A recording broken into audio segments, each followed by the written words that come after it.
Hello friends, இன்னைக்கு சிம்பிளாக டேஸ்டியாக மாங்காய் உருளைக்கிழங்கு நெத்திலி கருவாடு போட்டு ஒரு கருவாட்டு குழம்பு எப்படி வைக்கிறதுன்னு பார்க்கலாம். இது வந்து ரொம்ப சிம்பிள், ரொம்ப ஈஸியாக ட்ரை பண்ணலாம். பிகினர்ஸ்க்கான ரெசிபி தான் இது. நிறைய இன்கிரீடியன்ஸும் எதுவும் தேவைப்படாது. இதுக்கு நல்ல சுட சுட சாதத்தில் இது போட்டு சாப்பிட்டீங்கன்னா ரொம்ப நல்லா டேஸ்ட்டாக இருக்கும். இது ரொம்ப சிம்பிள். எப்படி பண்ணுறதுன்னு பார்க்கலாம் வாங்க. நான் வந்து ஒரு 50 கிராம் நெத்திலி கருவாடு எடுத்து சுடு தண்ணியில் ஊற வச்சிருக்கேன். சுடு தண்ணியில் ஊற வச்சா இதோட தலை வாடெல்லாம் க்ளீன் பண்ணி எடுத்து நெத்திலி கருவாடு வந்து கொஞ்சம் சாஃப்ட் ஆகும். ஸோ அதனால ஒரு 10 மினிட்ஸ் வந்து சுடு தண்ணியில் ஊற வச்சிருக்கேன். வந்து ஒரு மீடியம் சைஸ் தக்காளியை பொடிசா கட் பண்ணி வச்சிருக்கேன். 2 பச்சை மிளகாய் பொடிசா கட் பண்ணி வச்சிருக்கேன். ஒரு மீடியம் சைஸ் வெங்காயம் நல்லா பொடிசா கட் பண்ணி வச்சிருக்கேன். 1/4 டேபிள் ஸ்பூன் இஞ்சி பூண்டு பேஸ்ட், கொஞ்சம் கருவேப்பிலை எடுத்துருக்கேன். கருவாடு குழம்புல போடுறதுக்கு நான் வந்து ஒரு மாங்காய் வந்து நல்லா இந்த சைஸ்ல கட் பண்ணி வச்சிருக்கேன். இது வந்து லாஸ்ட்ல ஆட் பண்ணலாம், அப்பதான் குழம்புல வந்து கரையாது.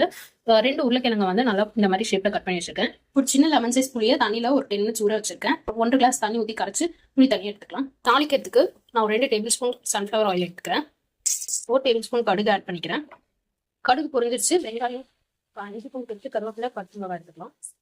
இது நல்லா வதங்கி ஒரு கோல்டன் ப்ரௌன் கலர் ஷேட் வரட்டும். வதங்கிடுச்சு. நம்ம கட் பண்ணி வச்சுக்க தக்காளி ஆட் பண்ணிக்கலாம். இதுல ஒரு டேபிள் ஸ்பூன் கல் உப்பு, தக்காளி வதங்கிறதுக்காக இதை நல்லா கலரி விட்டு லோ ஃப்ளேம்ல ஒரு 5 மினிட்ஸ் க்ளோஸ் பண்ணி வச்சிங்கன்னா தக்காளி நல்லா வதங்கி வந்துடும். தக்காளி நல்லா வதங்கி வந்துச்சு. இப்போ கட் பண்ணி வச்சிருக்கிற உருளைக்கிழங்கு ஆட் பண்ணிடலாம். இதுல நான் 1/2 டேபிள் ஸ்பூன் கார மிளகாத்தூள், 1/4 டேபிள் ஸ்பூன் மஞ்சத்தூள், 1 டேபிள் ஸ்பூன் சீரகத்தூள், 1 டேபிள் ஸ்பூன் மல்லித்தூள் எடுத்து வச்சிருக்கேன். இந்த உருளைக்கிழங்கு கூட ஆட் பண்ணி மசாலா ஒரு பச்சை வாசனை வரைக்கும் ஒரு 5 மினிட்ஸ் பொட்டேட்டோவும் மசாலா ஒரு ஆஃப் குக் ஆகணும். அது வரைக்கும் 5 மினிட்ஸ் லோ ஃப்ளேம்ல வச்சு குக் பண்ணிக்கலாம். 1 கிளாஸ் தண்ணி ஊற்றி நல்லா புளியை கரைச்சி எடுத்து வச்சிருக்கேன். இதுல ஒரு 3 டேபிள் ஸ்பூன் குழம்பு மிளகாத்தூள் ஆட் பண்ணி நல்லா கரைச்சி எடுத்துக்கலாம். 5 மினிட்ஸ் ஆயிடுச்சு. பொட்டேட்டோ இந்த மசாலாவோட பச்சை வாசனை எல்லாமே நல்லா குக் ஆகி வந்துச்சு. இப்போ நம்ம கரைச்சி வச்சிருக்க புளி தண்ணியை இதுல ஊற்றிக்கலாம்.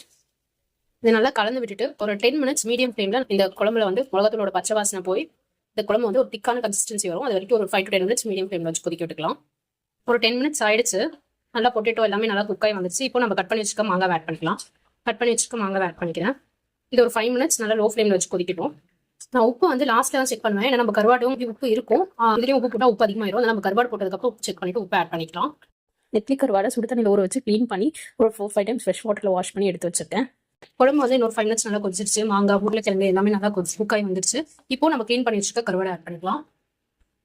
க்ளீன் பண்ணி வச்சுக்க நெத்திலி கருவாடை இதில் ஆட் பண்ணிக்கிறேன். இது வந்து நீங்க நெத்திலி கருவாடுன்னு ஸ்பெசிஃபிக்கா இல்லை, நீங்க எந்த கருவாட்டில் வேணாலும் இந்த குழம்பு நீங்க செய்யலாம். நல்லா டேஸ்டா வரும். கருவாடு சீக்கிரம் குக் ஆயிரும். பட் அந்த கருவாடோட ஃபிளேவர் வந்து குழம்புல இறங்கும்ல, அதனால நம்ம வந்து லோ ஃப்ளேம்ல வச்சு ஒரு 5 to 10 மினிட்ஸ் குக் பண்ணிக்கலாம். இந்த ஸ்டேஜ்ல வந்து நான் ஜஸ்ட் ஒரு 1/4 டேபிள் ஸ்பூன் கல் உப்பு மட்டும் ஆட் பண்ணிக்கிறேன். ஒரு கருவாட்டில் இருக்கிற உப்பும் வந்து இப்போ இதில் இறங்கிருக்கு. ஒரு 2-3 மினிட்ஸ் மட்டும் குக் பண்ணிக்கலாம்.